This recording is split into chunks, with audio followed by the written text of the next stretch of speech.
Welcome everybody. I'm Professor David Bishop from the University of Hong Kong Business School, and we're going to be talking about board governance and governance in general today.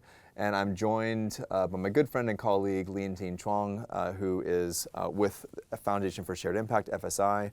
Why don't you kind of describe your role at FSI and give a quick introduction for everybody. Okay, well, thank you for having me today, David. I'm honored to be here.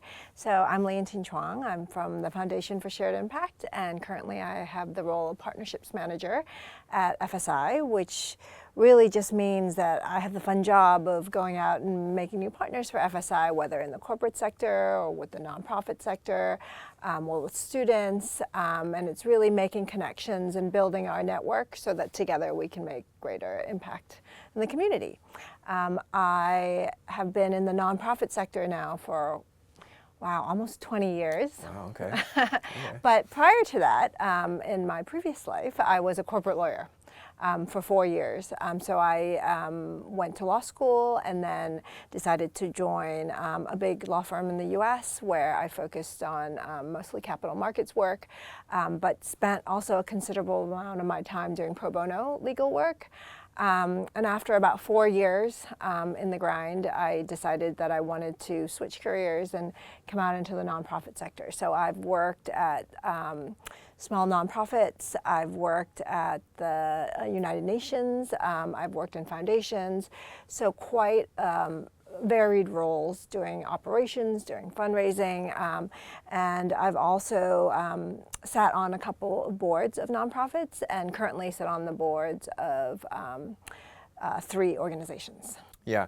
So let's, drawing from your experience as a law student, where we all have to study governance-related stuff, your experience as a corporate lawyer, especially capital markets, where a lot of that is digging in and kind of understanding what is the health of an organization, what is really there versus what's not there, understanding the board, what type of leadership do they have, and then you know, for the past 20 years, you've transitioned and have been in the not-for-profit side of things.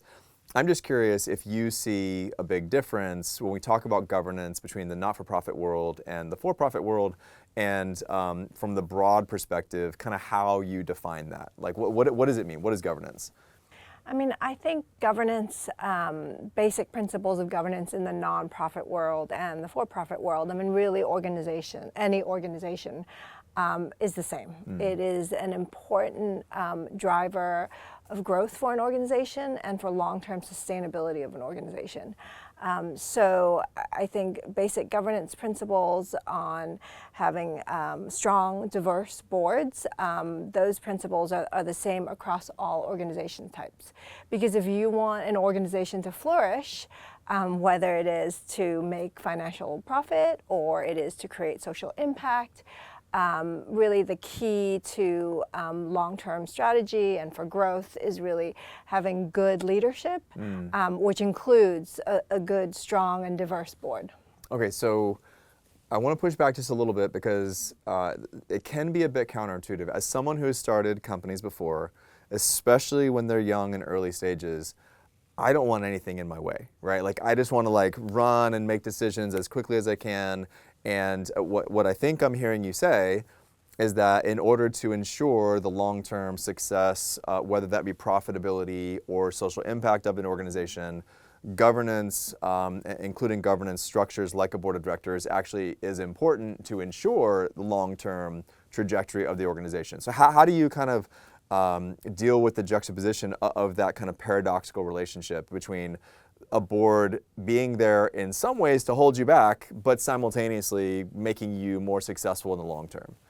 Well, I think it's a different role between the founder and the visionary, you could say, of an organization and the board, right? The visionary is there because they have the vision, right? And they know how to move forward, or they know what they want to build, right?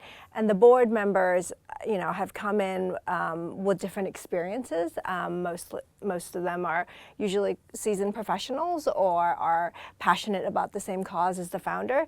And having that diversity of opinion and having those different experiences come together can really help, I think, a founder grow their organization. Because oftentimes I would say a founder might not be great at everything in terms of managing an organization, right? You might have a vision for where you want to get to for the organization, but you might not be as strong in financial management, or you might not know about legal and risk management, or you might not know about communications, right? So it's important to really build a team of people around you that have all these skill sets to be able to help the organization flourish. Yeah, and it should point out, just full disclosure, right from the beginning, that I am co-founder and director of Foundation for Shared Impact. And just a very quick anecdote. So when you start a company, legally speaking, you will always have a board, basically. And if it's a not-for-profit in particular, you are required to have, in Hong Kong at least 2 board members. And so that was my co-founders and myself were that. But when we built like our first kind of real board and we brought external, what they often call non-executive or independent non-executive directors in, I remember sitting them down and saying, part of the reason that we want you here, because they felt very uncomfortable, they kept deferring to me and the other co-founders saying, this is your organization, you started it, it's your vision. And I remember saying, the reason why we want you here is to slow us down and to force us to think about things in a different way. We definitely viewed things differently than them. They were much more risk averse than we were. And I think they saw that as a bit of friction that we would get upset about. And I had to keep reminding them, saying, that is why we need you, is because it is not a good thing if we are just running all the time and we don't have people that are kind of checking and making sure that we're doing things the right way, or things that are going to be right over a long period of time. So in that regard, what would you say are the core governance functions of a board and the board members, and how does that kind of function within the organization as a whole? Well, at the Foundation for Shared Impact, we have a board governance training course. And in the course, we actually teach about board responsibility, and we have this pyramid that represents the hierarchy of board responsibility. And I think it gives a very good pathway for board members to learn about the responsibilities that they have. And it really starts most broadly at the bottom with learning about the organization and really having a shared vision and a shared passion with the founders and the rest of the organization, and understanding as a whole team where you want to take the organization. And after having that learning about the shared vision and the shared mission, then we move on to the next level of responsibility, which would be more of a support position and cheerleading for the team.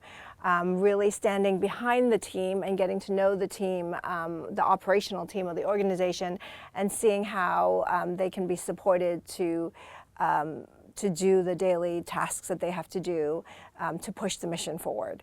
The next level up in responsibility would be actually to lead the team, to lead the executive director, and to lead the whole organization, and to work with the executive director or CEO in building the organization.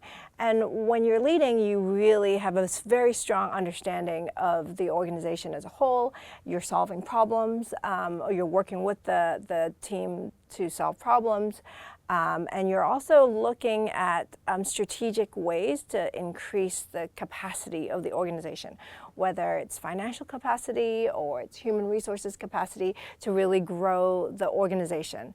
And at the very tip top, I think, of responsibility for the board, it's really to help to work with the executive director and the team to strategize, to think more long term, because to think about what the organization will look like in 5 years or in 10 years, and really having that shared vision together and figuring out how you're going to get to that vision. Yeah, and I think it's really important to kind of like spend a little bit of time on this and to understand that oftentimes people have it the opposite, I would say. It's where, so for example, I've worked with many people that have wanted to or did join the board of an organization for not-for-profit, and many times there is significant disconnect between the expectations of the people within the organization, the teams, the executive director, et cetera, versus the board members themselves.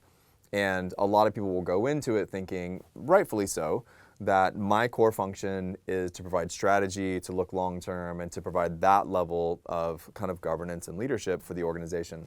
I think while that is technically absolutely right, what it leaves out is the fact that you can't strategize about an industry or an organization that you do not understand.